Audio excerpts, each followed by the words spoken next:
കഴിഞ്ഞ ദിവസം എന്നെയും നിങ്ങളെയും വല്ലാതെ വേട്ടയാടിയ ഒരു ചിത്രവും വാർത്തയും ഉണ്ടായിരുന്നു.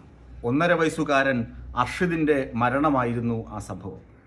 ആ പിഞ്ചോമനയുടെ 2 കൈകളിലും തല്ലിയൊടിച്ച് ആ കുട്ടി 2 കൈകളിലും പ്ലാസ്റ്റർ ഇട്ടിരിക്കുന്ന ആ ചിത്രം എന്നെയും നിങ്ങളെയും ദീർഘനാളത്തേക്ക് ഒരുപക്ഷെങ്കിൽ നമ്മുടെ അവസാനം വരെയും അത് വേട്ടയാടിക്കൊണ്ടേയിരിക്കും. ഇത്രമാത്രം വലിയ ക്രൂരത കേരളത്തിൽ, പ്രത്യേകിച്ച് തലസ്ഥാന നഗരത്ത് നെടുമങ്ങാടെന്ന സ്ഥലത്ത് നടന്നു എന്ന് പറയുമ്പോൾ അത് എന്നെയും നിങ്ങളെയും നടക്കും. ഈ സംഭവ പരമ്പര തുടങ്ങുന്നത് അഖില എന്ന നർത്തകി കേസിൽ ഈ കുട്ടിയുടെ അമ്മയായ 1-ാം പ്രതിയായ ഈ സ്ത്രീയുടെ പ്രണയ വിവാഹം തുടങ്ങുന്നിടത്ത്, അല്ലെങ്കിൽ പ്രണയം തുടങ്ങുന്നിടത്ത് നിന്നേ ക്രൈമും തുടങ്ങുന്നു, കുറ്റകൃത്യങ്ങളും തുടങ്ങുന്നു എന്നാണ് ഞാൻ മനസ്സിലാക്കുന്നത്. അഖില എന്ന് പറയുന്ന ഈ യുവതി അഖിൽ എന്ന ഒരു ചെറുപ്പക്കാരനെ പ്രണയിക്കുന്നു. അയാളുമായി വിവാഹം കഴിക്കുന്നു. കുട്ടിയെ 3 മാസം ഗർഭിണിയായിരിക്കുമ്പോൾ ഈ അഖിൽ ഒരു സത്യാവസ്ഥ തിരിച്ചറിയുന്നു. ഈ യുവതിക്ക് മറ്റ് ചില ആളുകളുമായി പ്രണയബന്ധമുണ്ട്, ഇല്ലീഗൽ റിലേഷൻ ഉണ്ടെന്ന് മനസ്സിലാക്കുന്നു.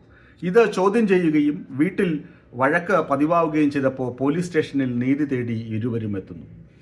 പോലീസ് സ്റ്റേഷനിൽ വെച്ച് അഖിലുമായി ഇനി ജീവിക്കാൻ ഒട്ടും താല്പര്യമില്ല എന്ന് പറഞ്ഞ് അഖില ഇറങ്ങിപ്പോകുന്നു. അഖിൽ നേരെ പോയി ജീവൻ ഒടുക്കുന്നു, അതായത് അയാൾ സ്വയം ജീവൻ ഒടുക്കുന്നു. ഇത് 1-ാമത്തെ ക്രൈമാണ്. ഒരു പക്ഷേയെങ്കിൽ ഈ യുവതിക്കെതിരെ ആത്മഹത്യാ പ്രേരണാ കുറ്റം ചുമത്തി അന്നേ തന്നെ അകത്തിട്ടിരുന്നുവെങ്കിൽ മറ്റ് സംഭവങ്ങൾ ഉണ്ടാവുക ഇല്ലായിരുന്നു. ഒരു പക്ഷേയെങ്കിൽ ഈ കുഞ്ഞൊക്കെ ഇന്ന് ഇങ്ങനെ വലിയ പീഡനം സഹിച്ച്, ക്രൂരത സഹിച്ച് മരണപ്പെടേണ്ട സാഹചര്യം ഉണ്ടാവുകയില്ലായിരുന്നു എന്ന ചുരുക്കം. ഇനി മറ്റൊരു കേസിൻ്റെ സംഭവം കൂടി ഞാൻ പറയാം. അത് കുറേ കൂടി കാഠിന്യമുള്ളതാണ്. ഈ അഖില എന്ന് പറയുന്ന യുവതി നടത്തിയിരുന്ന നൃത്തവിദ്യാലയത്തിൽ ഒരു ലേഡി പഠിപ്പിക്കാൻ എത്തിയിരുന്നു. അവർ ചിറയൻകീഴ് സ്വദേശിനിയാണ്. ആ പെൺകുട്ടിയും ഒരു അസ്വാഭാവികമായ സാഹചര്യത്തിലാണ് മരണപ്പെടുന്നത്. അതിന് കാരണം എന്താണ് എന്ന് അന്വേഷിച്ചപ്പോഴാണ് ആ പെൺകുട്ടി വിവാഹം നിശ്ചയിച്ചിരുന്നത് ഇപ്പോൾ അഖിലയ്ക്കൊപ്പം താമസിക്കുന്ന ഡ്രൈവറായ അഷ്കറുമൊത്തായിരുന്നു വിവാഹം നിശ്ചയിച്ചിരുന്നത്. എന്നാൽ അഷ്കർ ആ വിവാഹത്തിൽ നിന്ന് പെട്ടെന്ന് പിന്മാറുകയും ഈ അഖിലയ്ക്കൊപ്പം താമസിക്കാൻ തുടങ്ങുകയും ചെയ്യുന്നു. ഇതിനെ തുടർന്നാണ് ആ പെൺകുട്ടി മരണപ്പെടുന്നത്. അപ്പോൾ 2-ാമത്തെ മരണമായി. ഈ 2 മരണങ്ങളെക്കുറിച്ചും വിശദമായ അന്വേഷണം വേണമെന്ന് ഇപ്പോൾ അഖിലിൻ്റെ വീട്ടുകാർ പോലീസിനോട് അപേക്ഷിച്ചിട്ടുണ്ട്. കാരണം അഖിലിൻ്റെ വീട്ടിലാണ് ഈ പിഞ്ചോമനയെ മറവ് ചെയ്തതൊക്കെ. അവരാണ് കുഞ്ഞിൻ്റെ മൃതദേഹമൊക്കെ ഏറ്റെടുത്തത്. ഇനി പിഞ്ചു കുഞ്ഞിൻ്റെ അവസ്ഥയോ? 100ഓളം ചതവുകളും മുറിവുകളും ഈ കുട്ടിയുടെ ദേഹത്തുണ്ടായിരുന്നു. പൊള്ളലേൽപ്പിച്ച പാടുകൾ.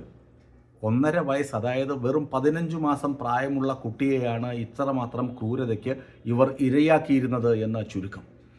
പഴകിയ പാടുകൾ ശരീരത്തിലുണ്ടായിരുന്നു എന്ന് പറയുമ്പോൾ ആ കുട്ടി എന്തുമാത്രം വേദന മുമ്പ് സഹിച്ചിരുന്നു.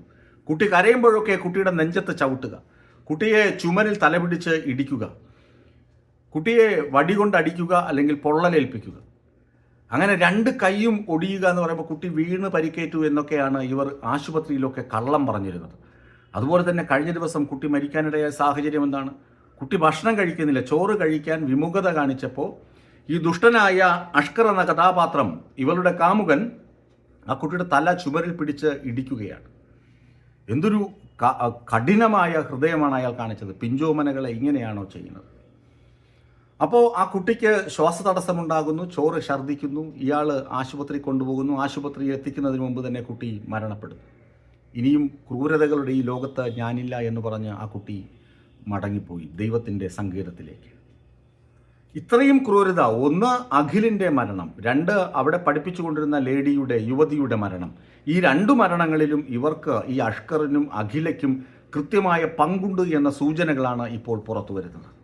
ഒരു പക്ഷേയെങ്കിൽ ആദ്യത്തെ ആത്മഹത്യ നടന്ന സമയത്ത് തന്നെ ഈ അഖിലയെ പിടിച്ച് അകത്തിട്ടിരുന്നുവെങ്കിൽ ഇവൾ കുറച്ചുകൂടി അനുസരണ പഠിച്ചേനെ, അല്ലെങ്കിൽ നന്മ പഠിച്ചേനെ എന്നാണ് ഇപ്പോൾ നാട്ടുകാർ പറയുന്നത്. ഏതായാലും നമ്മൾ ഉള്ള കാലത്തോളം ഈ 2 കൈയും ഒടിഞ്ഞിരിക്കുന്ന ആ പിഞ്ചോമനയുടെ മുഖം നമ്മളെ വേട്ടയാടിക്കൊണ്ടിരിക്കും.